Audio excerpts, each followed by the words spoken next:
de atuação. Hoje a gente trabalha com empresas, fazendo toda a estrutura de tecnologia para receber um projeto de BI. No final, faz a governança de dados, monta os indicadores para melhorar a gestão ali, certo? E também temos o braço educacional, e aí, nessa reunião, a gente a gente consegue tangibilizar tanto essa parte de negócios quanto essa parte de educacional, né? Mas a parte de educação a gente traz aulas das principais ferramentas de business intelligence do mercado, então Power BI, SQL, Python. Nós temos um canal hoje no YouTube voltado para isso. Até para quem tem interesse na ferramenta, a gente está disponibilizando um curso gratuito uma parte do curso gratuito lá no nosso canal. E o interessante da Fato Talks é justamente trazer essa parte educacional, mas voltado também para negócios, né? Então a gente sempre traz um tema de alguma determinada área, de algum determinado setor e departamento, e a gente correlaciona a importância do uso do dado dentro desse setor, né? Então a Fato ela está aí nessa empreitada. A gente já atendeu diversos clientes no Brasil todo, já desenvolvemos mais de 30 projetos e com certeza a gente está aqui, né, com um único propósito que é profissionalizar pessoas e negócios. Beleza? E aí a gente está com o Gustavo. Gustavo, ele vai falar um pouquinho mais, mas a gente se conheceu na FIAP, que é uma faculdade de tecnologia de São Paulo, uma das principais do Brasil, e eu tive uma aula com ele, e que para mim foi de suma importância para ter um entendimento sobre governança corporativa, que é um assunto tão importante, né, quando se trata de crescimento sustentável de empresas. Né? Então eu vou passar a palavra para ele, e aí a gente vai dar continuidade no conteúdo. Muito obrigado, Arthur, muito obrigado. Vou assumir o compartilhamento aqui, deixa eu ver se eu estou com o meu slide pronto, já está carregado aqui. Se estiverem vendo, só confirma para mim que está compartilhando. Está compartilhando. Sim, perfeito. Então vamos lá. Primeiro, boa noite a todos. Vocês estão me assistindo ao vivo e gravados também. Meu nome é Gustavo Galegalho, eu sou o rapaz bonito aqui da foto, com a barba ficando cada vez mais branca conforme o tempo passa. Isso a gente não consegue mudar. Vou me apresentar rapidamente para a gente cair de cabeça aqui no conteúdo e tem bastante coisa para falar e debater ao final também. Eu sou hoje vice-presidente do capítulo São Paulo da ISACA. A ISACA é uma associação internacional com mais de 50 anos. A gente é bastante conhecido no mundo pelo COBIT. COBIT é o framework mais famoso de governança de tecnologia. E eu falo de governança de TI, governança corporativa, ao longo da minha carreira de mais de 25 anos, fazendo de tudo um pouco aqui em tecnologia. De formação, eu finalizei meu doutorado e fiz o mestrado na FEA USP. Pesquisei plataformas digitais no doutorado e minha dissertação de mestrado foi em cima de gamification. No fundo, eu entrei nos dois programas para pesquisar gestão financeira de TI, que é um tema que eu adoro, mas ninguém nunca deixou eu pesquisar isso daqui. Então, a gente já foi para essas coisas que calharam de ser grandes tendências da época, lá nos anos 2010. Gamificação estava em alta e agora plataformas digitais é por onde o mercado todo tá girando e funcionando. No lado profissional, eu tenho aquele monte de sigla que a gente quer de TI arrasta depois do nome, né? Eu sou CISA, CRISC, CDIPSE, que são certificações da ISACA voltadas para auditoria, risco e privacidade. Sou PMP também, gerente de projeto certificado, que ajuda a gente, às vezes, a tocar os projetos aqui, manter tudo em dia. E tenho alguns outros aqui, como COBIT Foundation, IT Foundation, Scrum Master e mais alguns outros aí. Atualmente eu estou colaborando com a ISACA lá em Chicago para criar uma certificação de auditoria de inteligência artificial que vai ajudar o mercado a entender como que a gente pode confiar, como é que você pode medir e do nosso ponto de vista aqui assegurar que tudo isso que está sendo criado e entregue faz sentido para o negócio e está dentro do previsto. Tem uma consultoria, Galegali Associados, já com mais de 30 anos de atuação no mercado e a gente atende projetos de todos os tamanhos, segmentos e portes. Em paralelo com tudo isso, também tem uma carreira acadêmica, em que eu sou professor, como o Arthur me conheceu na FIAP, tem alguns colegas professores aqui também já no chat ao vivo comigo, e a FIAP foi e é uma das faculdades referências do mercado, e o que eles fazem diferente, que nenhuma outra faculdade faz, ao invés de ter um TCC, a gente tem uma startup. Então, todos os alunos têm que criar uma startup para se formar lá dentro, e nisso eu já puxo um pouco o gancho para a governança aqui. A gente tenta imbuir desde o começo, desde a formação, não importa o momento acadêmico que você está passando, o conceito de governança corporativa. A importância da gente pensar numa startup como empresa como um todo. Então, eu dou aulas na FIAP, dou aulas em Portugal, na Coimbra Business School, e dou aula no IBGC também, que é o Instituto Brasileiro de Governança Corporativa. Eu formo membros do conselho de comitê de auditoria e conselho de administração lá, e me ajudou a ter um viés um pouco diferente. Já fiz implantação de governança em algumas empresas, mas conversando com conselheiros, eu tenho uma visão das dores que eles estão sentindo, dos problemas que eles estão tendo, e às vezes é uma linguagem e é um desafio um pouco difícil para a gente trazer para o dia a dia. O que acontece, a governança normalmente numa camada um pouco mais acima do dia a dia da empresa. Mas e tem meu LinkedIn aqui também para quem quiser se conectar, eu estou à disposição e adoro conversar, adoro bater papo e falar de tudo isso daqui. Dito isto, queria contextualizar o que é governança corporativa primeiro. Normalmente eu trago duas definições para a gente poder fazer um ping-pong e extrair de cada uma delas o que é mais importante. Da primeira aqui do IBGC, é uma definição atualizada, eles fizeram uma publicação recente das diretrizes de governança do IBGC. Então, ele traz para a gente, deixa eu ligar meu laser aqui, que governança corporativa é um sistema. Então, a gente entende, a gente de tecnologia, a gente entende o que é sistema. Então, o sistema tem entrada, sistema faz alguma coisa e sistema tem uma saída também.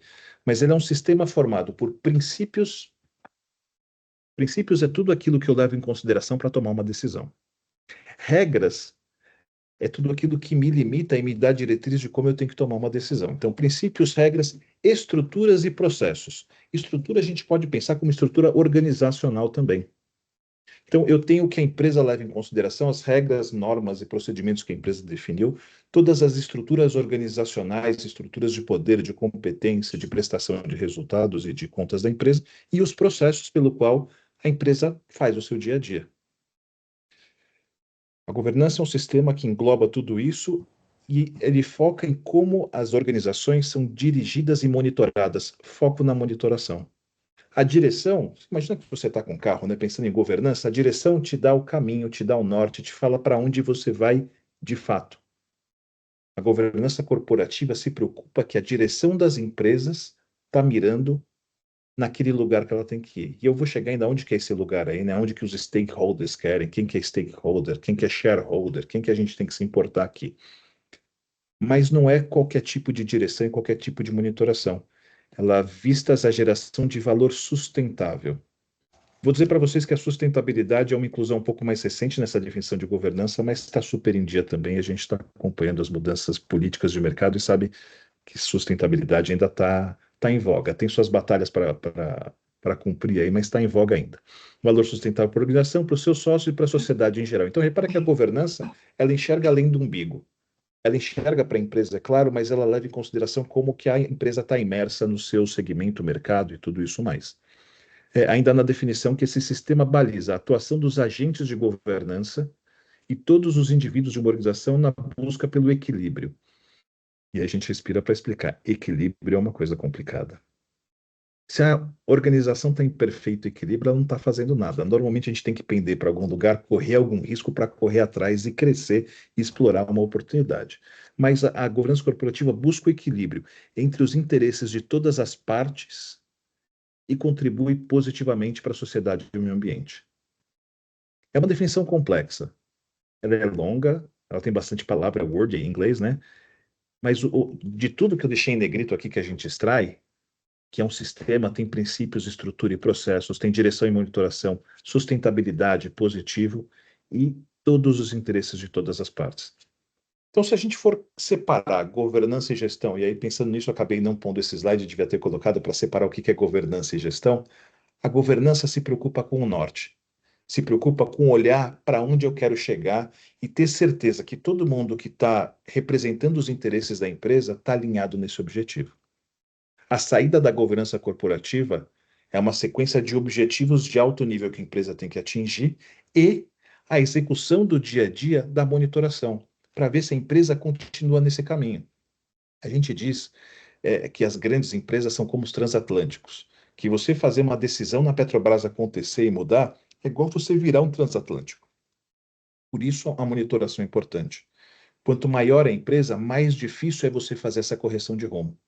Então, a monitoração passa a ser mais importante, porque se você demora para dar um aviso, levantar a bandeira, olha lá, a gente vai bater ali na frente. O que é bater ali na frente? Olha, teve a guerra na Ucrânia, o meu fornecedor ficou impossibilitado de mandar a matéria-prima para mim. Então, eu já estou enxergando que isso vai acontecer lá na frente. Para eu conseguir fazer essa manobra e trocar de fornecedor, fazer RFP, contratar outra pessoa, dá um trabalho do caramba.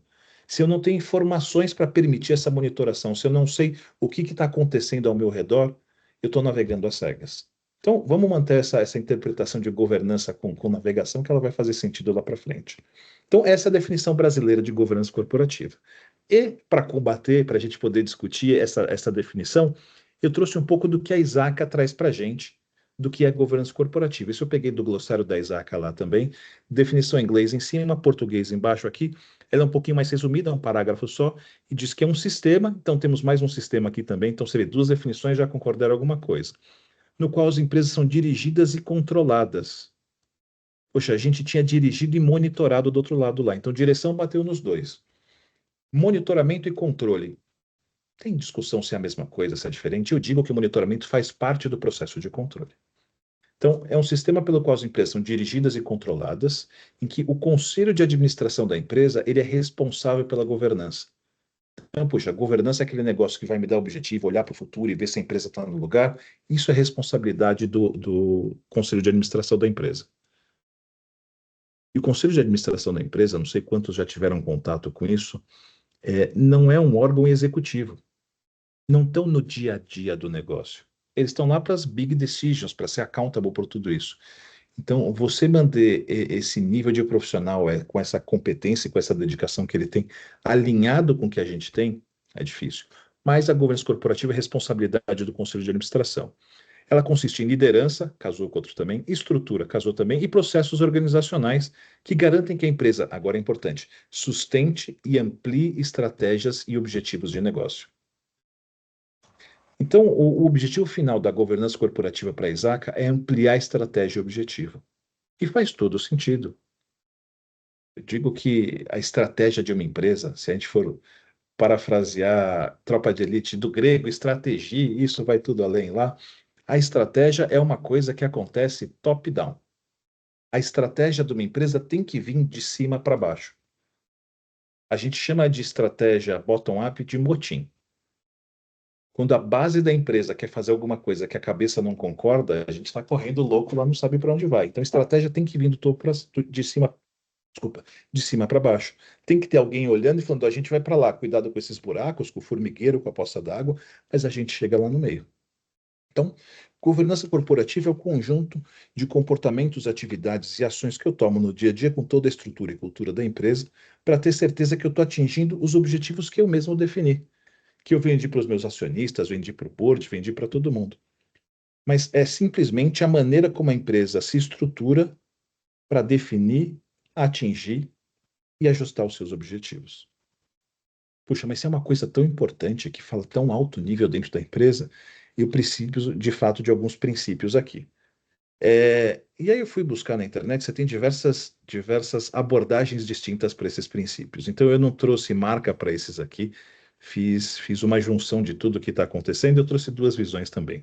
Primeiro princípio é de integridade. Esses, se eu não me engano, são do próprio IBGC, essa nomenclatura, mas eles estão espelhados e representados em diversos outros frameworks também.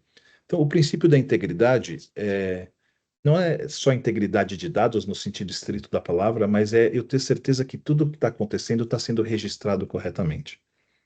Tudo que eu estou fazendo não tem desvio, não tem fraude, não tem nada que possa colocar em risco, isso é uma palavra-chave que a gente vai usar bastante aqui, apesar de não ter slide, não vai colocar em risco a estratégia da empresa. Então, atuar com integridade, todo mundo aqui tem uma nota mental do que é uma pessoa íntegra, de qual comportamento que uma pessoa íntegra tem. Vamos usar esse conceito mental que todo mundo tem e aplicar isso para a empresa. Governança corporativa precisa de integridade, entrega integridade. Entrega transparência. Uma das definições de transparência corporativa que eu vi é que a empresa tem o desejo de informar mais do que o dever de informar. Se você tem o dever de fazer alguma coisa, você tem obrigação por lei, você tem que fazer isso daqui, não é, você não tem transparência, você não tem muita escolha. Se você não entregar, você está descumprindo alguma coisa. A transparência não, olha, eu não sou obrigado a falar para você como que está minha cadeia de fornecedores, quanto de falha que eu tenho e algum outro indicador relevante, mas ainda assim eu falo. Eu não tenho a esconder o que está acontecendo. Não é que você vai lá e divulga a sua estratégia e todos os seus segredos industriais para o mercado como um todo. Não, a transparência ela tem que ser bem medida e bem usada nesse sentido. Então, uma empresa transparente, e eu sei que a gente não vai fazer interação aqui, mas você vincula o adjetivo transparente com as gestões da empresa que você trabalha ou de algum cliente que você tem hoje. Quando eu faço isso em sala de aula, eu tenho reação mista.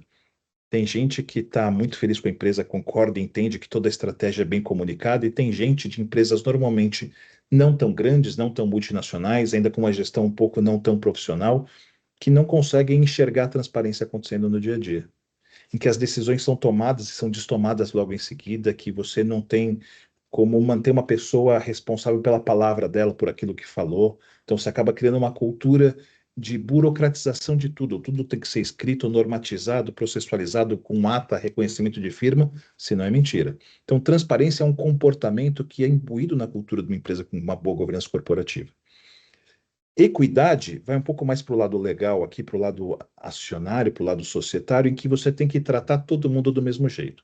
Não só no tratamento pessoal, é claro, mas para o tratamento corporativo de negócios. O pequeno acionista, que tem algumas cotas, só tem que ter o mesmo tratamento, direitos também do grande acionista. E a gente sabe que pensando no nível macro de empresas, quando você tem uma operação de M&A, de aquisição, de fusão, os pequenos costumavam ser deixados de lado. Hoje, com governança corporativa, isso já não acontece mais e é de bom tom que você tenha essas práticas. O quarto princípio é que eu já vi traduções como responsabilização, que é accountability. A gente não tem uma tradução bonita para accountability em português com uma palavra só. Eu costumo usar prestação de contas. Um outro jeito de explicar accountability é aquela responsabilidade inerente ao seu cargo. Para os meus alunos que estão virando gerente de TI, o que que eu falo? Você consegue, você pode delegar a responsabilidade pelo desenvolvimento de um projeto, de um sistema, para qualquer pessoa da sua equipe. Mas se ela faz, se essa pessoa falhar, se essa entrega tiver problemas, a culpa final é sua. O accountable é aquela pessoa que tem a culpa final, que você não tem para quem mais pôr o macaquinho, porque te contrataram para entregar isso daqui. Accountability corporativa é uma coisa complicada e complexa. No Brasil, de forma geral, dando uma passeada pelo mundo, conversando com diversas culturas, eu tenho dito e difundido, e a menos que me prove o contrário, que a gente vive numa sociedade de baixa accountability. Quando eu faço o trabalho de processos e risco dentro das empresas, normalmente uma das etapas do nosso workshop é achar um owner, né? Achar um proprietário para o risco, um proprietário para o processo. Aqui no Brasil, uma das coisas mais difíceis que a gente tem de fazer acontecer. Ninguém quer ser accountable por nada. Ninguém quer colocar, desculpa a palavra, o dele na reta. Então, essa cultura de você se preparar para transferir a culpa para alguém, de você não colocar na mira, de você não trazer para si a responsabilidade, né? Você não matar no peito e fazer o gol, usando um pouco de futebol aqui, é uma coisa que faz diferença. E accountability, ainda mais por não ter uma palavra, é um dos pontos que eu tenho mais dificuldade de fazer acontecer dentro das empresas. Então, nessas primeiras rodadas, eu tenho dois perfis de profissionais dos workshops, né? Aquele que ninguém é accountable, ninguém quer assumir responsabilidade por nada, ou aquela pessoa que é power hungry, que a gente chama que quer crescer na empresa, e fala: não, se o fulano não quer, eu fico com esse processo, traz para mim. Ah, não, ele não quer, não, eu tomo decisão também. Acaba trazendo para si todas as decisões do mundo. E não funciona.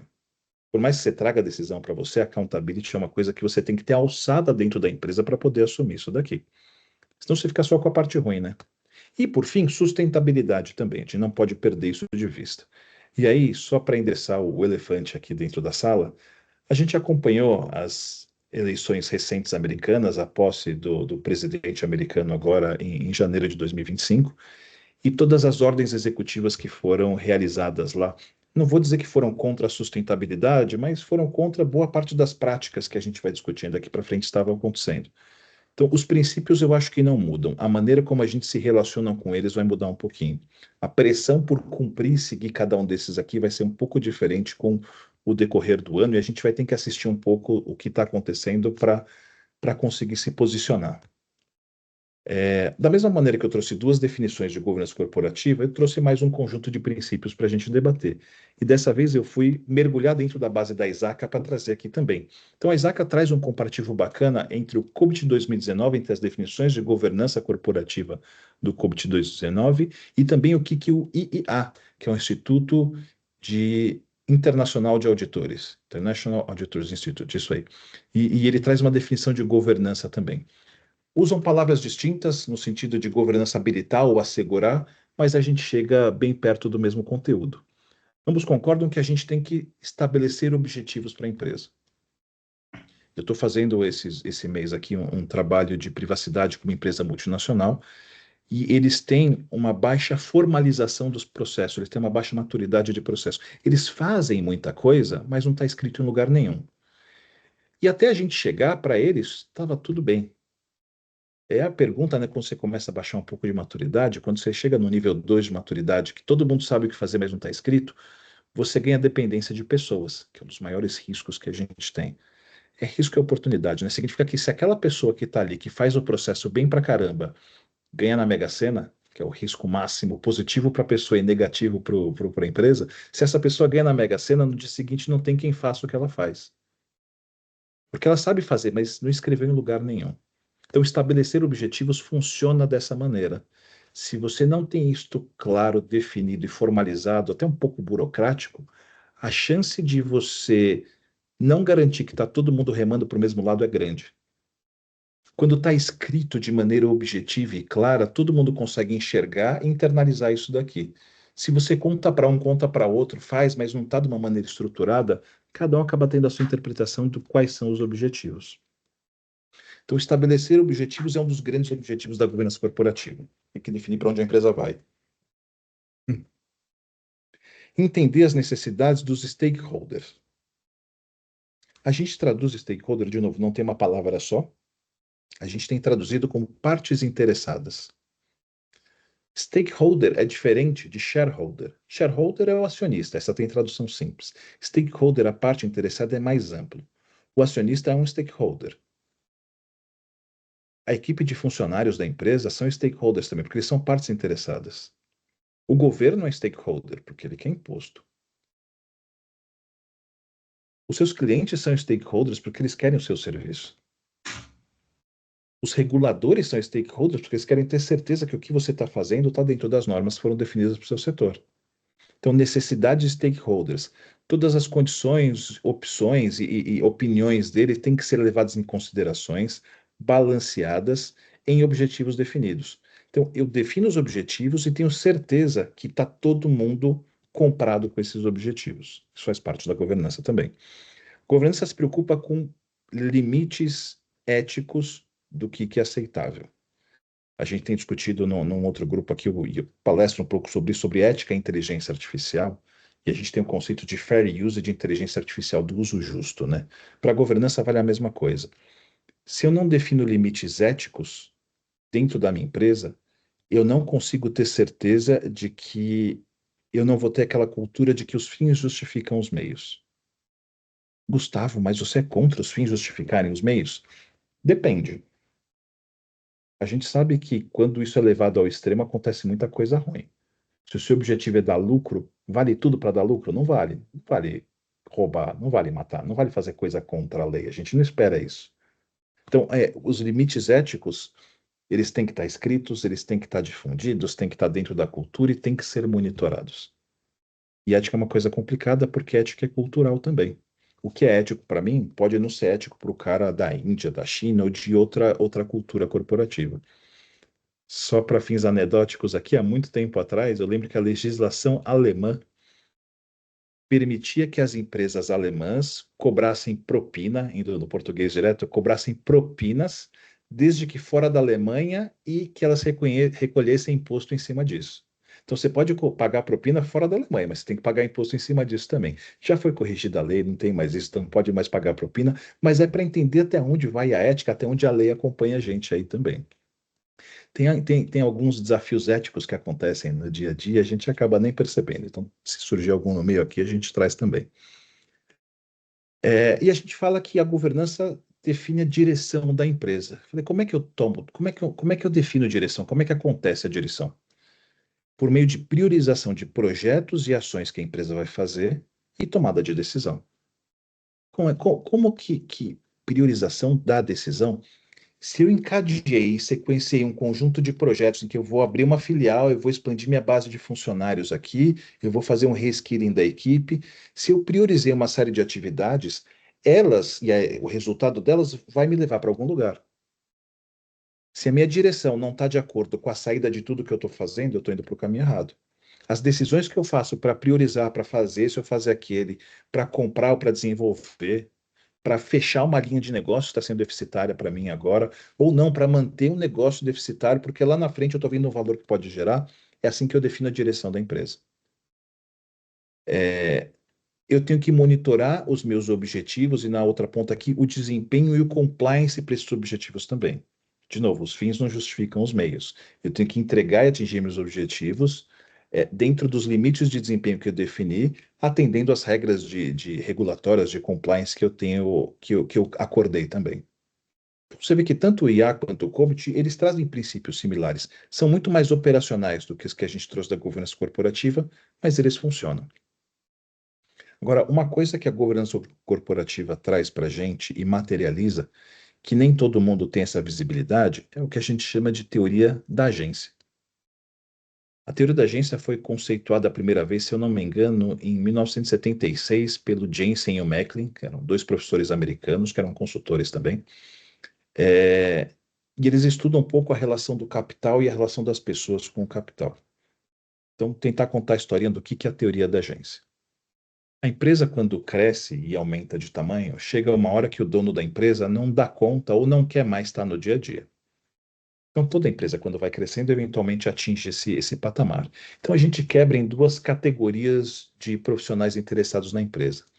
De um lado, aqui à nossa esquerda, eu tenho o principal, que está de cartola de propósito. Eu tentei achar a foto de uma pessoa rica, pedi para a IA gerar para mim, ela gerou essa daqui. Então, pessoas ricas usam cartolas. Então, o principal é o detentor do recurso. E eu pedi para especificar um banqueiro também. O banqueiro sai, não sei porquê, dos 1920 aqui como um Rockefeller de cartola. Mas o principal é o cara que tem o recurso, é o cara que tem o dinheiro, é o cara que quer maximizar a riqueza. Pega qualquer dono de banco no Brasil, que a gente tem algumas famílias banqueiras aqui também, ele quer o máximo de dinheiro possível. Se você falar para mim que você tem um rico que não quer enriquecer, ele não é um bom rico. Então, ele tem dinheiro, ele tem recurso, ele quer maximizar recurso, toda a riqueza que ele tem, só que ele cansou do dia a dia. Ele já tem muito dinheiro para se preocupar com quem que ele está trabalhando, se o cara veio, não veio, se atingiu, não atingiu o objetivo, o que que ele faz? Ele delega a gestão para terceiros. E aí eu vou fazer a ponte aqui com a gente. Ele contrata uma pessoa para tocar o dia a dia da empresa dele no lugar dele. Ele dá uma autorização total para essa pessoa gerir o patrimônio investido. Eu falei, como assim autorização? Carta branca? É o presidente. O presidente de uma empresa, o presidente profissional de uma empresa, ele é contratado para gerir todo o negócio, todos os recursos, todo o orçamento e todas as despesas da empresa para atingir o objetivo em que os dois acordaram. Ele, presidente, ele agente, no nosso caso aqui, toma todas as decisões sobre esse pedacinho de patrimônio que está com ele. Você é o presidente da empresa como um todo, e quando você vai escalando, isso diminui um pouquinho. E como ele é o presidente, ele está no dia a dia, ele tem acesso total às informações. Em oposição ao dono da empresa, que agora está num conselho. Sabe, ele está no board, ele não está mais, ele não é executivo, ele não está mais no dia a dia. Então, quando você sobe nesse nível aqui, você não vai todo dia para a empresa, você tem um acesso menor às informações. Então, você contrata alguém para fazer tudo o que tem que fazer, que sabe tudo o que está acontecendo, e essa pessoa presta conta para vocês uma vez por mês, por exemplo. Então, o principal, ele é controlador, ele é acionista, ele é proprietário, ele é o dono, a gente escolhe um nome bonito para isso. E o agente, na outra ponta, é um diretor, diretor-presidente, é um gestor, é um administrador, ele tem esse papel de executivo. Entre os dois, a gente tem esse elemento bonitinho aqui, que é um contrato de gestão. O contrato de gestão é um documento que formaliza como que esses dois caras vão conversar. Como que é o relacionamento do presidente com a empresa, com o principal aqui? Quais são os deveres e direitos de cada lado? Eu tenho que te pagar, mas você tem que entregar um resultado, você tem meta, você tem um monte de coisa para fazer. E o contrato de gestão especifica essa remuneração, principalmente o bônus. O que que impacta a remuneração do meu agente? E aí entra o conflito de agência que a gente chama. Não importa o segmento de negócio que você está, o dinheiro da empresa é um só. Está entrando dinheiro, tá entrando dinheiro, chega uma hora que o principal quer pegar o dinheiro dele, pô, ele é o dono da empresa, ele quer pegar todo o lucro da empresa. Mas, puxa, ele tem que pagar o agente. E o agente foi muito bem. O agente vai ficar com um pedaço desse dinheiro. E tanto o principal quanto o agente, por trás dos panos, querem aumentar ao máximo sua riqueza. O agente quer o máximo que ele pode receber da empresa. Só que quanto mais você paga o agente, menos sobe para o principal. Então, as regras de bonificação e tudo aquilo que impacta na remuneração entra nesse contrato de gestão. E aí eu vou dar um caso para ilustrar agora, que é um case, mas a gente não conta nem o santo, só conta o milagre, para tentar enxergar por que que essa teoria da agência, esse conflito da agência é real para a gente do ponto de vista de governança corporativa. Lembra que governança define o objetivo e monitora se eu estou chegando lá. Então, contar um caso de um cliente nosso, que era uma empresa de educação grande aqui em São Paulo, acho que eles estão nacionais, já estão no Brasil. Eles têm gestão profissional, então os proprietários da empresa estão num conselho, não estão mais no dia a dia. Contrataram um presidente e o presidente contratou um grande prestador de serviços do mercado, uma empresa de software, para fornecer o RP, tanto pedagógico, administrativo, quanto da empresa como um todo. Eu acho que vocês, tanto quanto eu, não importa o seu segmento, se você tem alguma coisa a ver com tecnologia e já ouviu falar da palavra ERP, você sabe que esses projetos nunca acontecem fácil assim, né? Eu estou para ver uma implantação de ERP que aconteceu um sucesso, deu tudo certo, não teve atraso, ninguém foi demitido no meio, ninguém ficou louco, entregou todas as funcionalidades e não estourou o orçamento. Nunca vi. Se mostrar, a gente grava um case e faz um outro vídeo só para contar desse projeto que vai ser maravilhoso. Mas ele contratou um desses, pagou lá 5, 6, 8 milhões de reais na época, já faz mais de uma década disso. E foi tocar o seu projeto, né? Aquele projeto que você aprova para durar um ano, você já está no terceiro ano e não sabe o que aconteceu com o projeto ainda. Então, fomos contratados no momento em que eles estavam estudando entrar com um litígio contra a empresa de RP. Então, o presidente falou: Olha, eu acho que eu vou processar eles. Falou: Advogados, vem aqui. Como é que eu processo eles? Porque eles não me entregaram nada do que eu queria, já está em 3 anos aqui, não funcionou. Como é que eu processo eles? E como é que eu garanto que o processo que eu vou fazer vai me proteger? Como é que eu aumento minhas chances de ganhar? Olha, você pode montar uma produção antecipada de provas. E aí que eu entrei, né? Contrataram a gente para montar todo o ambiente, criar uma cópia forense de tudo que tinha sido entregue, para quando você entrar com o litígio, falar, olha, tudo que eu tinha lá está preservado aqui. O perito, quando for ver isso daqui, vai poder ver que eles não entregaram nada do que eles prometeram. Então, eles gastaram algumas centenas de milhares de reais lá criando um ambiente espelho e salvaguardando de maneira forense toda a infraestrutura, todo o código, tudo que tinha sido de desenvolvimento para esse projeto. Pensa lá, já tinham gasto uns 6, 7 milhões para desenvolvimento aí, entre desenvolvimento, licença, consultoria e tudo isso, e gastaram mais uns, sei lá, uns 300 mil de infraestrutura duplicada para guardar tudo. E aí chegou na hora da gente apresentar isso para o presidente para dar a entrada com o processo. Então fomos nós, os advogados lá, e a gente apresentou todo o caso, tudo que foi feito, dinheiro gasto, e mostrou com foto, olha, tem tudo duplicado e está pronto aqui. E aí, resumindo, o advogado falou assim: é uma causa de 7, 8 milhões mais ou menos aqui, que vai durar de 3 a 5 anos. Você vai ter que colocar na frente, acho que 1,5 milhão, 2 milhões, que era o que ele tinha que aportar lá, e você vai ter uma chance de uns 90% de ganhar essa causa daqui a 5 anos. Porra, 90% para ganhar 8 milhões, sendo que você põe 2 agora, assim, é no-brainer, faz sentido, né? Financeiramente, se você fizer todas as contas aqui, 9 fora, financeiramente faz sentido entrar com essa causa. E aí eu lembro, como se fosse até hoje, a gente discute isso aqui, discuto em aula, porque foi uma coisa que me marcou. O presidente olhou assim, sabe, olhou para o infinito, para o distante, e falou: legal, entendi, mas a gente não vai processar eles. Como assim? Não, é 90% de chance de ganhar que os 8 milhões, você vai gastar só 2, faz todo sentido. Não, deixa eu explicar para vocês. E ele não estava gravando, não tinha ninguém lá, ele tinha contratado a gente, então tinha um sigilo total para essa conversa. Por isso que eu conto o milagre, eu não conto o santo. Ele falou: olha, o meu contrato de presidente tem mais 2 anos. O que impacta a minha remuneração é o bottom line, é o resultado que eu trago para a empresa. O que você está me dizendo é que eu vou ter uma despesa de 2 milhões agora para entrar 8 milhões quando eu não vou estar mais aqui.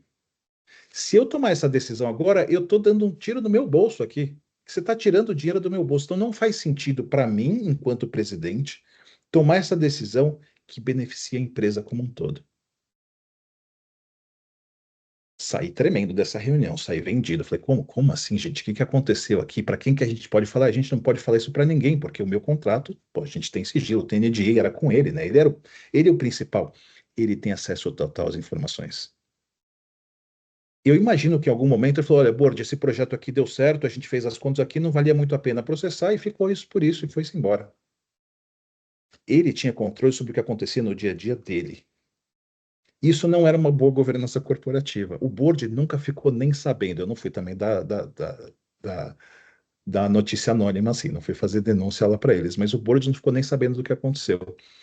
A teoria da agência tem riscos. Esse conflito de puxa-puxa para ver quem fica com dinheiro gera esse tipo de coisa.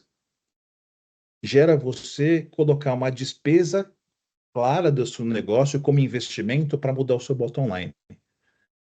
Eu sou formado em contabilidade também, a gente tem uma brincadeira que diz que o bom contador, quando você pergunta quanto lucro deu a empresa, ele pergunta para você assim, quanto que você quer que dê? Piadas à parte, porque você tem muita manipulação. A gente sabe que lá nos anos 90 e 2000 teve lá o caso da Enron, da Oricon, que gerou a SOX, que gerou o termo de contabilidade criativa. Então, existe o problema de ocultar ações e ocultar informações. O agente não conta de verdade tudo o que está acontecendo porque não é benéfico para ele. Ele não conta tudo o que ele faz porque pode ser visto como negativo. Se você define mal a remuneração do seu agente, ele pode virar um cara imediatista, fazendo só projetos que são lucro certo de curto prazo, pequenininho, não pensando na sustentabilidade da empresa a longo prazo. Por isso que a governança tem que enxergar acima do executivo e ter ferramentas de controle como a auditoria, como a contabilidade, para ter certeza que o cara não está saindo dos guardrails que a gente colocou. Só que para o principal, ele tem que gastar com uma área de contratos, que vai ter um monte de advogado fazendo contrato para cima e para baixo, vendo tudo isso daqui. E advogado, a gente sabe, eu estou vendo aqui no nosso, advogado custa caro aqui no Brasil, é muito bem remunerado, inclusive. Ainda vou virar advogado. Tem um gasto com monitoramento de atividades para saber o que está acontecendo, porque ele contratou, mas ele não confia assim no agente dele. Ele confia mais trust but verify. Eu confio em você, mas eu vou ver o que você está fazendo. Eu confio. É igual com a síndica do meu prédio aqui. Eu confio nela, mas a gente está revisando todas as contas do prédio. Mas confio. Existe um gasto, imagina que assim, se você contrata, você principal contrata uma auditoria, você vai pagar por essa auditoria, o seu presidente, o seu auditado na outra ponta, vai ter que separar uma equipe dele para atender a auditoria. Então ele vai gastar um dinheiro que poderia ser seu para responder para você aquilo que você quer saber. No fim das contas, por conta desse conflito, dessa falta de confiança da agência, o principal acaba reduzindo mais e mais a riqueza dele. Porque ele tem que pagar pela auditoria, ele tem que pagar indiretamente pelos funcionários que vão responder a auditoria para ele mesmo, para ele ter certeza que ele não está sendo roubado, fraudado ou furtado aí no meio. E olha que dor de cabeça que a gente trouxe para a governança corporativa. A gente tem que resolver isso de algum jeito. Os frameworks de governança corporativa buscam trazer para o stakeholder, para aquele que tem interesse, a segurança de que o agente está fazendo não só o melhor possível para o todo, mas não para ele, que esse balanço está equilibrado. Então, quando a gente diz equilíbrio, é esse momento. A prestação de contas é nesse momento. Fala, Gustavo, mas aqui na minha empresa a gente confia piamente no presidente aqui. A gente tem certeza, eu ponho a mão no fogo pelo presidente aqui de que ele não está fazendo nada de errado. Muito bem, eu não. Confia, mas verifica. Se ficasse só no presidente, estava fácil. Mas esse mindset de você ter um conjunto finito de recursos que tem que ser repartido, a gente consegue descer isso aqui para todos os níveis da empresa. O acionista é o principal na relação com o executivo, porque ele quer ter o seu valor da ação maximizado. Bacana. O credor quer que o executivo cumpra os contratos de financiamento. Não quero que ele dê default, não quero que ele deva para mim. O cliente quer entregar o melhor produto com o menor preço possível. Tem conflito aqui. Porque na outra ponta aqui, o governo quer que você pague todos os seus impostos trabalhistas, previdenciários, fiscais, tudo, antes de você pensar em ver esse dinheiro. O governo dificilmente toma prejuízo nessas relações aqui. A comunidade não quer que você atinja seus objetivos a qualquer custo. Senão você vai poluir, vai tirar filtro, vai produzir mais. Se você quer fazer potência num carro, você tira o catalisador do fundo lá, que você aumenta a potência do carro. Mas você polui muito mais também. A comunidade não quer poluição. A comunidade quer integração, quer representatividade, quer todos os esforços que a gente tem de IA acontecendo de verdade. Os empregados querem trabalhar o menos possível, o mais remotamente possível, o mais felizes possível, ganhando o máximo possível. O auditoria, e aí quando a gente desce isso aqui para a tecnologia, que sustenta tudo que a gente faz, a gente espera que o cara de TI, o gerente de TI, ele sustente a estratégia da empresa, amplie os objetivos da empresa e não cobre quase nada por isso. Toda essa relação tem conflito. Todos esses conflitos podem ser mapeados para a teoria da agência. Todos eles têm algum contrato de gestão. Com o governo, é o contrato social da empresa que fala que eu tenho CNPJ, eu tenho que pagar imposto por isso. Com a comunidade, talvez eu não tenha esse contrato formal aqui, por isso que a gente tem frameworks de ESG que eu vou abordar daqui a pouquinho, que ajudam a gente a formalizar isso. Mas todos esses desdobramentos trazem para a governança esse peso de fazer a coisa certa e monitorar para ter certeza que ninguém está ganhando uma vantagem que não deveria, que eu estou protegendo todo mundo. Já que tecnologia acaba vazando aqui na governança corporativa, a gente inventou, porque TI adora fazer essas coisas, o conceito de governança de TI. E aí, de novo, eu trouxe duas definições aqui para a gente poder discutir. Essa é uma das mais divertidas que eu conheço, que é do pessoal do MIT e do CISAR. CISAR é o Center for Information System Research da Sloan School of Business, que é a faculdade de negócios do MIT. O Peter Will, que ficava à frente do centro, ele montou, junto com o pessoal, um framework muito interessante sobre os direitos decisórios. Então, ele não enxerga a governança como estrutura, como tudo isso. Ele fala que governança é a alocação dos direitos de decisão e responsabilidades de uma empresa. Quem tem autoridade para tomar decisão, quem é responsabilizado por decisões importantes que influenciam o valor, necessidade da tecnologia. Então, para o MIT, governança está muito mais vinculado com accountability, né? Com quem toma a decisão, que decisão é tomada e quem presta conta disso no final da conta. Eles são, é muito divertido porque eles criaram essa matriz aqui, em que eles criaram arquétipos de governança. Eu posso até compartilhar depois com a Fato, eles distribuem nas mídias dele. É um artigo um pouco mais antigo, mas ele fala sobre monarquia de negócio, monarquia de TI, feudalismo dentro da empresa, como que é a tomada de decisão de maneira federalizada. E aí as categorias de decisão que eles separaram em TI são os princípios de TI. Por exemplo, um princípio de TI. A gente sabe que no primeiro mandato do presidente Lula, quando o PT assumiu, houve uma diretriz federal para que todos os órgãos usassem software livre. Isso aconteceu não sei quantas décadas atrás. Pô, bacana, isso é um princípio de TI. Eu vou priorizar software livre. A gente foi contatado na época por um tribunal para escrever o arrazoado técnico para justificar comprar licença de Microsoft Excel. O tribunal tinha mais ou menos 1.200 planilhas interligadas em Excel, que todo o sistema de gestão do tribunal rodava em Excel, e eles não conseguiam migrar isso para OpenOffice nem para nada. Então, o princípio é uma coisa muito poderosa, é com base nisso que todo o resto vai acontecer. Toma decisão de arquitetura de TI, infraestrutura de TI, necessidades de aplicação de negócio, que normalmente tende a envolver negócio, e, por fim, investimentos em TI. A maneira como essas decisões são tomadas nas empresas define o seu arquétipo, como você está estruturado. Compartilho depois esse artigo, que é muito bacana para você enxergar até por que as coisas acontecem de determinada maneira dentro da empresa.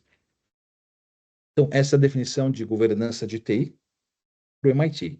A Isaac tem a sua definição de governança de TI, que eu estou aqui também, tanto o inglês, o português aqui embaixo, é a responsabilidade dos executivos e conselho de administração.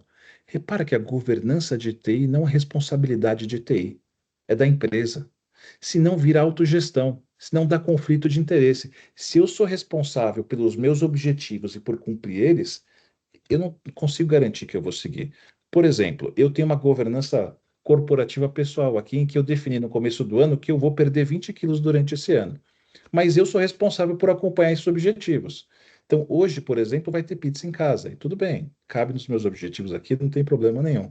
Então, se eu defino o objetivo e eu cobro meu próprio objetivo, eu não consigo ser 100% independente. Então, é, A governança de TI para a Isaac, a responsabilidade dos executivos e do conselho é fora de TI. Tem liderança, tem estrutura, tem processos para garantir que a TI da empresa sustenta e amplia as estratégias e objetivos da empresa. A gente coloca a empresa à frente e a TI suporta essa estratégia. E só para ter certeza, quando a gente diz governança de TI, a TI dessa governança aqui é aquela TI corporativa. Se você é uma fábrica de software, eu não estou falando do software que você vende para o mercado. Eu estou falando do cara que dá suporte na sua máquina. Do cara que vê para onde a sua empresa está indo em termos de negócio e de tecnologia. É a governança de TI que suporta o negócio. E, de novo, a estratégia top-down. A estratégia tem que vir no negócio e cair dentro de TI. TI dá input para a estratégia, mas ela não lidera. Então, o Isaka, junto com o Governança de TI, ele publica, eu não posso deixar de mostrar esse slide, esse daqui é o Core Model do COBIT. Aqui eu tenho os 40 processos que a Isaka enxergou que compõem a sua gestão e governança de TI. Governança são esses processos, 5 processos aqui em cima. Eu não vou entrar no detalhe, nem espero que vocês leiam tudo isso daqui, muito mais para saber que existe. Em gestão de TI, que é executar tudo aquilo que a governança prometeu para o negócio, acontece aqui embaixo. Eu tenho um domínio de planejamento, um domínio de construção e aquisição, um domínio de suporte e operação e um domínio de monitoração da operação do dia a dia aqui também. Então, eu tenho gestão de risco, gestão de projetos, gestão de dados, toda a parte de planejamento. Eu tenho gerenciar mudanças, gerenciar capacidade, gerenciar configuração dentro da minha parte de execução. E tenho, dentro da minha parte de construção e aquisição, e tenho gerenciar operação, gerenciar problema, continuidade no meu módulo aqui de suporte à operação. Então, com esses 40 processos, eu consigo enxergar e mapear praticamente toda a atividade que acontece dentro de TI. Tenho gerenciar dados aqui dentro, por exemplo. Ah, Gustavo, a TI inteira está aí dentro? A TI inteira está aí dentro. Se tiver algum que você conhece e não está aí dentro, me manda um e-mail, a gente escreve um artigo e altera o planeta com isso aqui, que a gente foi bem, bem exaustivo nisso daqui. Estou vendo só meu tempo aqui, vou estourar só um pouquinho, mas por bons motivos aqui também. E aí o tema da nossa papo de hoje é assim, é o futuro da governança corporativa. Vou trazer um pouquinho também do futuro da governança de TI. O COBIT já se preparou um pouco para isso, ele trouxe o que a gente fala de fatores de futuro. Por mais que você tenha frameworks de governança que fazem tudo isso acontecer, cada empresa funciona de um jeito diferente. Então não é justo você achar que você vai ter um modelo que serve para todo mundo. Então, o que a gente chama de fatores de futuro são coisas que podem afetar a sua empresa que mudam a forma como ela é governada. Por exemplo, estratégia da empresa. Eu tenho um cliente aqui que ele cresce por aquisição. Ano passado ele comprou 3 empresas, no retrasado comprou 2, esse ano ele está planejando comprar 5. Então ele cresce, compra empresa e traz para dentro, compra empresa e traz para dentro. Hoje ainda funciona como um monte de empresa debaixo do CNPJ, todo mundo funcionando independente, mas vai melhorar. Mas é a estratégia de crescimento dele. Eu tenho um outro aqui, não, que ele quer fazer tudo filial próprio, ele está aumentando aos pouquinhos e tem a maneira dele crescer. Eu tenho clientes que têm um risk profile muito maior, pô, estão no setor financeiro, extremamente regulado, não consegue sair da caixinha. Eu tenho empresas aqui, pequenas, empresas médias, empresas grandes, empresas que não querem muita tecnologia. Hoje eu estava falando com um cliente que a gente categorizou ele como um PIE, como uma propriedade intelectual de low data. Eles conseguem gerar, na conta que a gente fez, acho que uns 3 milhões de reais por ano numa empresa que já está desligada, numa propriedade que eles têm que estar desligada, sem coletar dado pessoal nenhum, só com receita de anúncios e receitas paralelas que eles usaram, sem coletar dado pessoal. Achei muito bacana. Mas isso aqui depende da maneira como você se estrutura. Então aqui a gente consegue enxergar o futuro e como a empresa vai mudar.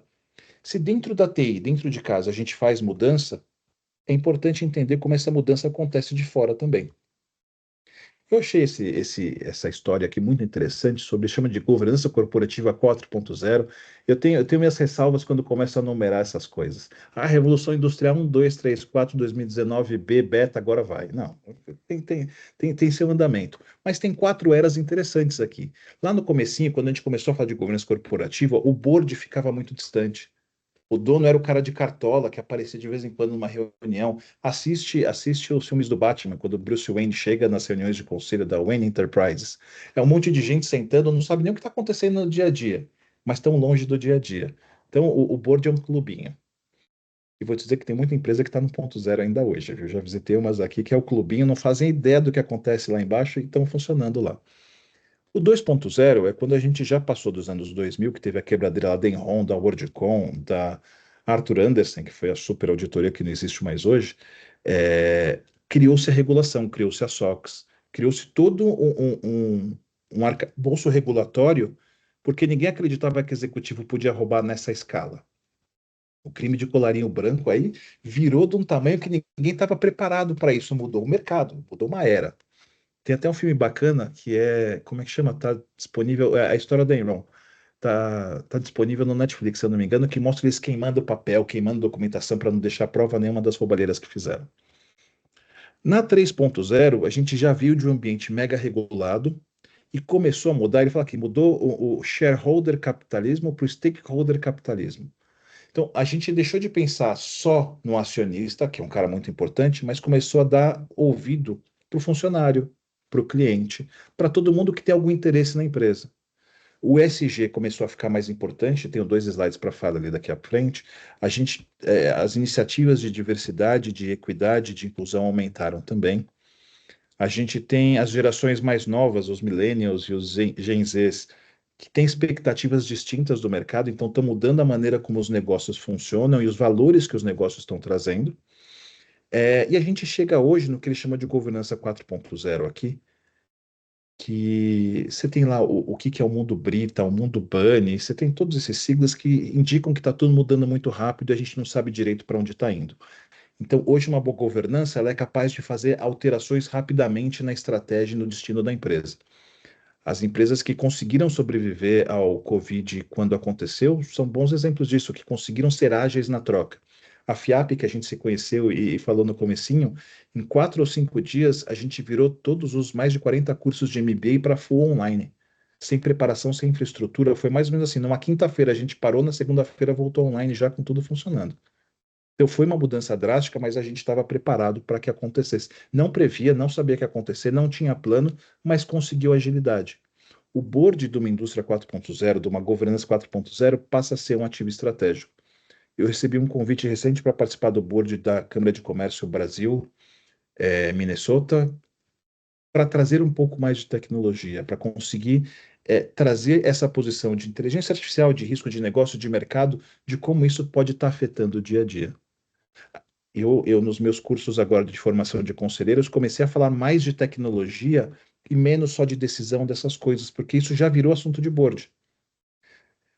E não se prende só na governança corporativa. A gente tem outras governanças. A gente tem o papel da governança de dados. Ah, dado é o novo petróleo, dado é o que a empresa precisa para sobreviver, é onde está o valor. Eu trouxe a roda aqui, o círculo do DMBOK e do DAMA, que é o Data Managers Association, se eu não me engano, eles falam muito de dados. Ah, dado é o novo petróleo, dado é o que a empresa precisa para sobreviver, é onde está o valor. Eu trouxe a roda aqui, o círculo do DMBOK e do DAMA, que é o Data Managers Association, se eu não me engano, eles falam muito de governança de dados. E você tem aqui umas 10 fatias nessa pizza que tratam aspectos distintos de governança de dados, sem definir o que é. Se a gente for fazer um paralelo, tem a ver com definir o objetivo para os seus dados, acompanhar o que está acontecendo e monitorar o dia a dia. Não foge disso. Governança é esse grande pacotão. E governança de dados é algo que as empresas, quando fazem direito, ainda mais no nível executivo e no nível de board, tem resultados fantásticos. Ah, mas é só apresentar dashboard? Não é só apresentar dashboard. É você conseguir saber que decisão vai ser tomada e se preparar para entregar a informação que aquele cara precisa tempestivamente. Adoro essa palavra. No momento que ele precisa dessa informação. Governança de dados pensando em futuro já não é mais futuro, já é presente e vai continuar presente por um bom tempo. Passamos por uma onda de ESG. ESG é ambiente, preocupações sociais e preocupações de governança. O ESG, ele teve uma onda maior, por isso que eu estou dizendo que onda e onda quebra, onda passa. Retomando o meu fala do comecinho, com a troca de presidência nos Estados Unidos, com a troca de valores, com a mudança de importância das iniciativas de diversidade, equidade e integração de tudo isso aqui, o SG sofreu um baque. A gente ainda está enxergando para saber o que vai acontecer. Tem muitas empresas desapegando de todas as práticas que a gente tinha, que são práticas interessantes, e não vou dizer sendo mais tóxicas, mas trazendo um comportamento mais antigo, porque teve uma dificuldade muito grande de justificar os retornos que tiveram com os investimentos que não visam retorno.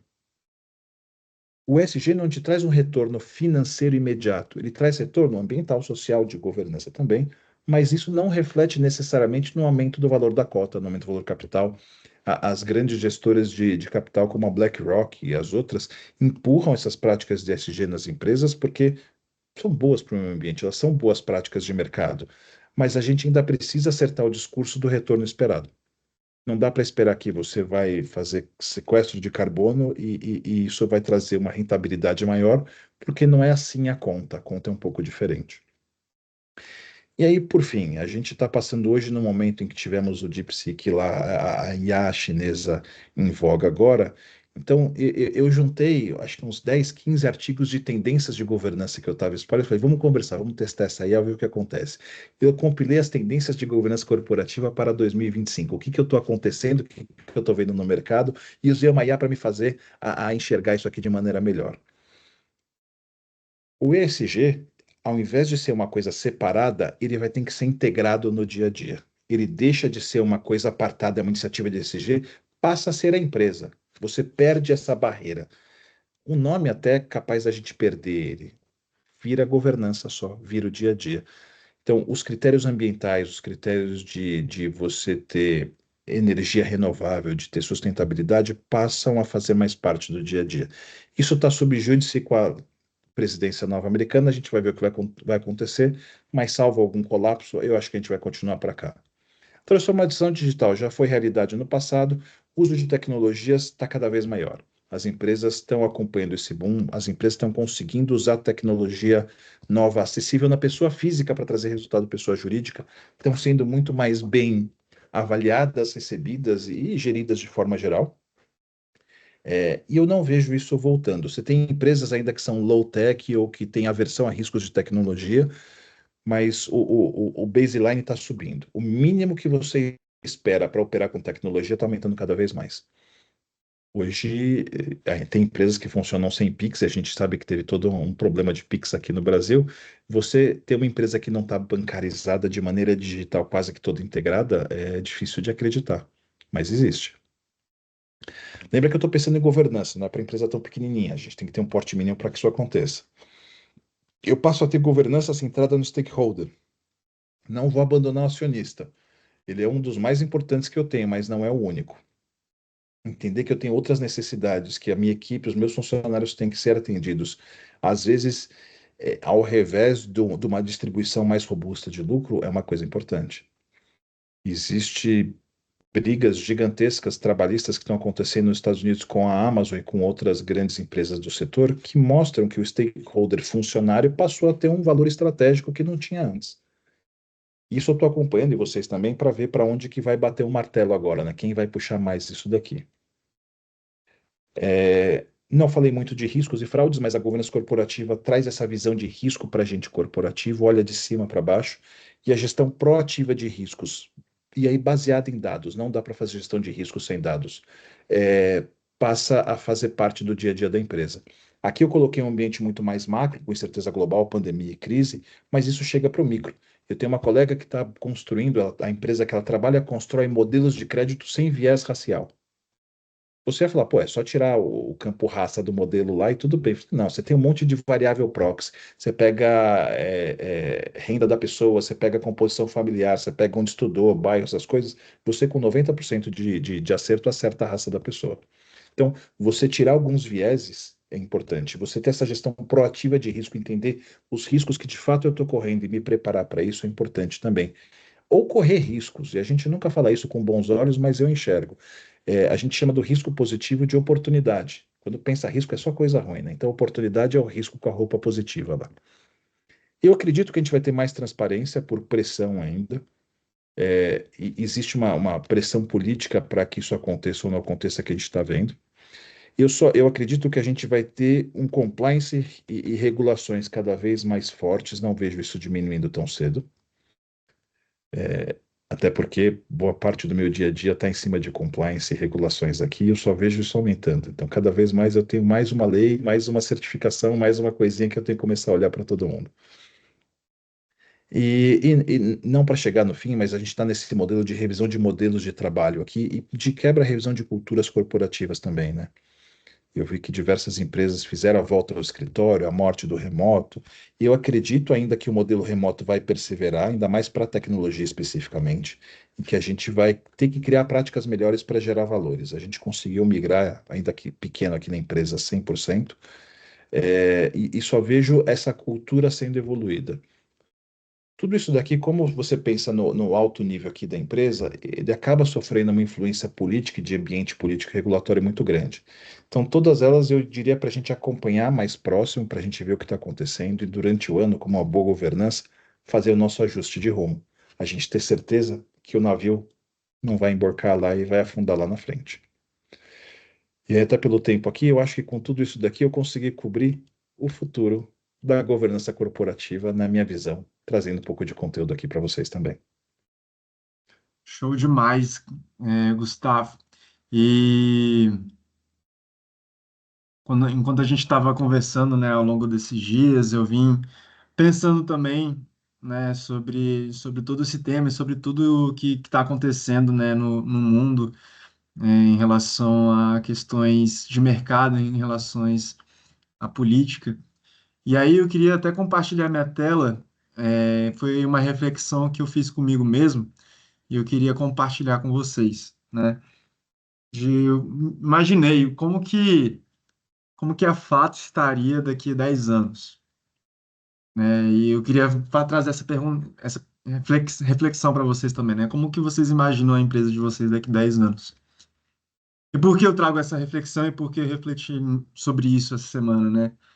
Cara, acredito que todo mundo acompanhou, e até o Gustavo trouxe aqui, o abalo do mercado americano que a gente teve por conta, de uma nova inteligência artificial que vem da China e que bateu de frente, né, em relação a todas as empresas de tecnologias americanas. E eu acredito muito que isso não vai ficar barato, né? A gente vai ter vamos dizer, não vou colocar falar uma guerra, mas a gente vai ter uma competição aí entre mercados para trazer o maior número de inovações possíveis, né? Então, eu acredito muito que a gente vai viver um crescimento, uma evolução de tecnologia muito grande nos próximos anos, com uma velocidade que a gente nunca tinha visto antes. E quando a gente fala, né, dessas tecnologias que estão vindo, principalmente de inteligência artificial, essa tecnologia nada mais é, quando a gente vai na sua essência, são programações, né, deep learning, machine learning, lendo banco de dados, lendo dados de diversas fontes de dados e compartilhando o que ele tem de entendimento com essas informações, né? Então, eu acredito que o momento e a máxima que a gente tem, que a gente vem tendo, na verdade, nos últimos anos, em relação ao o dado é o novo petróleo, o que está por vir é o que realmente vai fazer sentido. Agora que realmente vai fazer sentido essa frase, né? Os dados que a gente tem em mãos, não apenas nossos, mas das nossas respectivas empresas, é de suma importância para o crescimento. Quando a gente fala de gestão, pô, por muitas vezes, e o que eu e o Assis vemos no mercado, né, quando a gente fala de business intelligence, né, business intelligence, uso de dados para tomar decisões, hoje a gente fala que é para diferencial competitivo. Mas, na verdade, daqui a alguns anos, vai ser apenas um modo de sobrevivência das empresas, né? Você tem que ter os seus dados em mãos para a tomada de decisão, para dar continuidade no crescimento da sua empresa. E aí, de um crescimento sustentável, que é tudo isso que a gente vem comentando, né? Essa questão de governança corporativa. Tudo que eu vim pensando aqui, que o Gustavo veio, compartilhando com a gente, é justamente essa questão de monitoramento, de você não apenas ter dashboards, mas poder realmente criar ações para guiar a sua empresa conforme seus objetivos traçados ali no final. Então, a reflexão, né, que eu vim pensando foi como que você imagina sua empresa, seu negócio daqui 10 anos, e se a gente está fazendo hoje para que você consiga chegar, né, nessa magnitude que você imagina a sua empresa nesses próximos anos. E aí eu falo muito que esse é o momento que a gente está vivendo agora, é para a gente realmente começar a utilizar os dados das nossas empresas para o crescimento delas, né? E aí, a Fato, ela desenvolveu um índice, deixa eu passar aqui, um índice de maturidade de gestão, das empresas, né, chamado F-Score. E eu estou colocando aqui esse QR Code na tela para vocês escanearem e entenderem em que momento de empresa vocês estão. O F-score ele é nivelado de 1 a 5. 1 é quando uma empresa está muito embrionária ainda, e 5 é quando uma empresa de fato utiliza e tem cultura baseada em dados. A gente fez um questionário rápido de 9 perguntas para entender mais ou menos. Obviamente, a gente tem que entrar para fazer um diagnóstico muito maior, mas a partir desse questionário você já entende qual é o momento da empresa que você está passando. E para que a gente consiga chegar onde a gente quer chegar, a gente precisa primeiro entender onde nós estamos, né? E por isso que eu coloquei esse QR Code, para que vocês entendam que momento vocês estão, e que com certeza a Fato ela pode ajudar vocês a chegar no nível de maturidade de gestão que vocês desejam. Hoje a gente já passou por mais de 15 empresas, né? Não sei se eu cheguei a comentar, mas temos hoje um ano, vamos fazer um ano de empresa ano que vem, ou mês que vem, e já passou mais de 15 empresas, e assim, eu vou parafrasear o Assis, é batata. A gente chega na reunião para apresentar os indicadores, o entendimento de negócio que o dono do negócio tem, a partir do momento que vê os dados, é totalmente diferente do que ele tinha antes, né? Ao invés de ter apenas a gestão ali por sistemas, por um ERP, a partir do momento que ele tem os dados e consegue manusear os dados para criar sua gestão, conforme ele queira, ele vai ter novas ideias, ele vai ter um entendimento de como que está a operação dele. Não vai ser o clubinho ali do board, né, que não vai estar sabendo o que está acontecendo. O BI ele permite que você tenha um entendimento de fato, em tempo real, o que está acontecendo na sua operação, faz auditoria da sua operação, faz toda a sua gestão. E é muito claro o impacto que a gente está trazendo, né, no mercado para essas empresas. E com certeza a gente tem esse objetivo de trazer para vocês também. Tá? Então, eu espero que vocês possam tenham tirado aí o QR Code.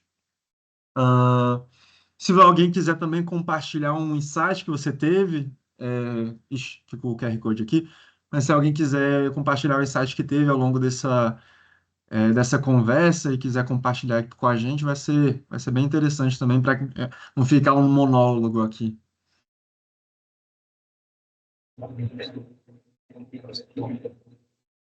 Pessoal, eu vou falar aqui, então, primeiramente, Gustavo, parabéns pela apresentação, muito enriquecedora, e assim, a gente que trabalha com a parte de TI, com a parte de dados, vai vendo no mercado que tem muita sinergia entre essa questão de governança corporativa e a parte de utilização da área de TI, mesmo como sustentação da empresa, né?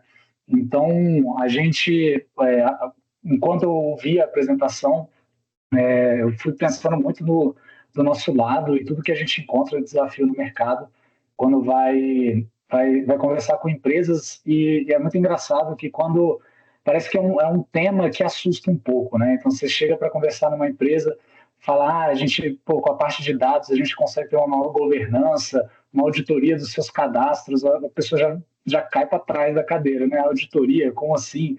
Não era isso que eu estava esperando aqui, mas ao final, né, durante o desenvolvimento até, ela já vai vendo a importância daquilo. Eu estou trazendo mais para a parte de dados, eu não sei se outras pessoas já vivenciaram isso, mas à medida que você vai fazendo alguns ajustes, melhorando procedimentos de registro de informação, que foi algo que você mencionou também, você vai gerando mais dados e categorizando melhor os dados que você vai gerando, né, organizando eles de forma melhor, e isso vai impactar futuramente ali nas suas tomadas de decisão, na sua geração de insights. Então, é legal porque a Fato mesmo, que trabalha com a área de TI, quis trazer também para o mercado esse tema de governança corporativa, e aí por isso dessa enriquecedora apresentação, que para não ser algo tão assustador também para quando a gente vai conversar com algumas empresas, né? Essa questão da auditoria dos registros, processos, ela é benéfica aí, por muitas vezes para trazer esse maior número de insights ali para as empresas como um todo. E mais uma vez, parabéns pela apresentação. Boa, muito obrigado. Acho que a gente conseguiu avançar bastante aqui e geramos um conhecimento novo. Então fica a ponte para a gente continuar. Perfeito. Valeu. Daí, você está no mudo. Mas alguém quer compartilhar um insight que teve ao longo dessa apresentação? Bom, o Gustavo me conhece, né? Eu não sou técnica, não trabalho na área e adoro dar um pitaco. Eu fiquei pensando que agora talvez a gente comece a ter, vamos dizer assim, um ROI da governança a partir da reputação mesmo, da transparência e da reputação.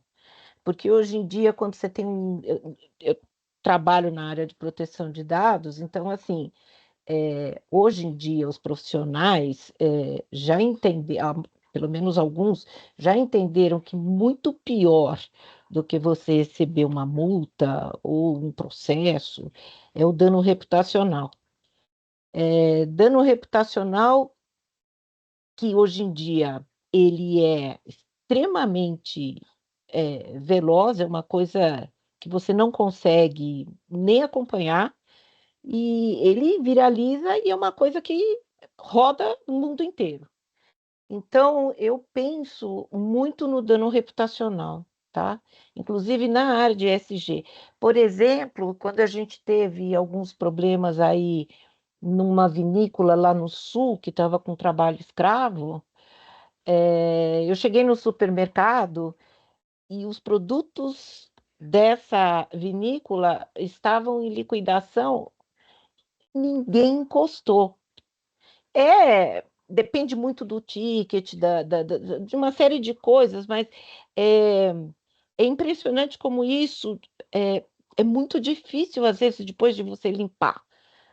Por exemplo, um derramamento de óleo, uma queimada, e isso não é só para a governança aí, nesse caso, inclusive, às vezes, para a área pública. Por que que pegou fogo daquele jeito na Califórnia? Foi feita a manutenção daquele pedaço ali que pegou fogo, que existe manutenção de floresta que você tem que fazer. Então, eu considero muito dano reputacional hoje em dia, que antigamente não era tão relevante. E aqui, vendendo meu peixinho, né, para transformação digital, recomendo muito a arquitetura corporativa TOGAF, tá? E eu estou sempre agora divulgando que existe uma série de coisas de arquitetura corporativa, inclusive de toolkits, para justamente você conseguir fazer essa transformação digital. E, e eu tenho uma história, juro, agora acabou. Uma vez, quando eu estava trabalhando antes no Open Group, eu conversei com uma pessoa que era o arquiteto-chefe de uma holding que tinha vários segmentos, vários verticais, que é Senóio, Mine e tal. E aí, por motivos, né, que nem a gente não vai contar o santo, mas teve que ser desmontado e teve que ser vendido. E aí eu perguntei, como que você, como um arquiteto corporativo que estava com tudo desenhado, como que foi essa experiência de ter que desmantelar a holding e vender pedaços? E aí ele falou, e por isso que é importante a governança, eles conseguiram mapear tudo, quando o pessoal de fora chegou para comprar, eles conseguiam entender o que estava acontecendo, conseguiam ler a atual situação da empresa. Isso facilitou a venda e facilitou, inclusive, na rapidez dos acordos e tudo.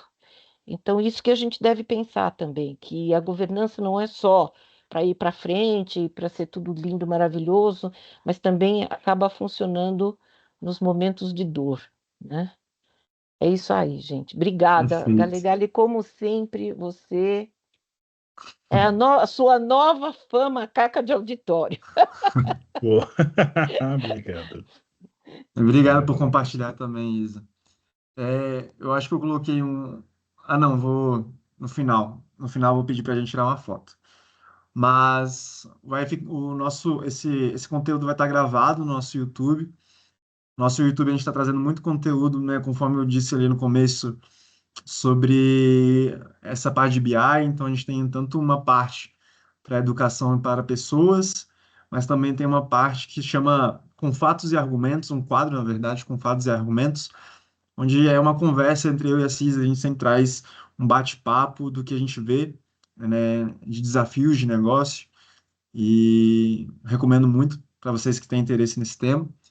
E para quem tem interesse em Power BI, em aprender Power BI, a gente lançou um curso, um projeto comercial, né? É um projeto um pouco mais complexo, né? Mas que tenho certeza que quem tem interesse de começar a implementar ou começar a entender um pouco mais dessa ferramenta tão importante, né, no mercado, vocês vão aprender bastante lá no nosso curso.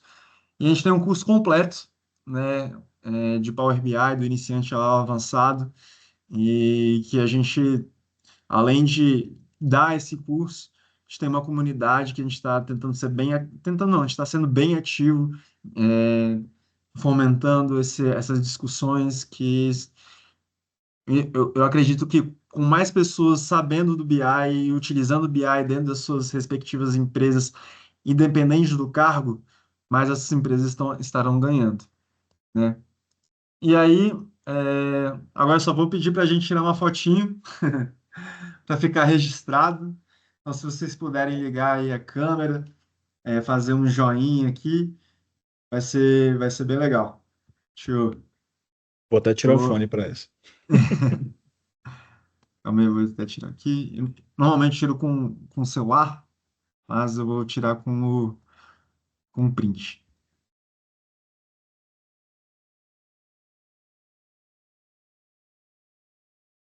Boa, foi. Boa.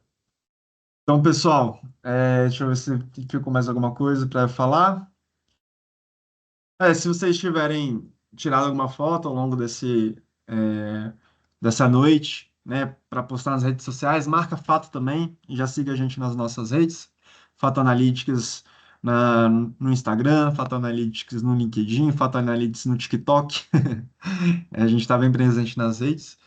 E, e é isso, a gente quer acabar com essa frase, né? Tem o hábito libertador de compreender a realidade através de fatos, que é a nossa máxima aqui. E espero que vocês tenham curtido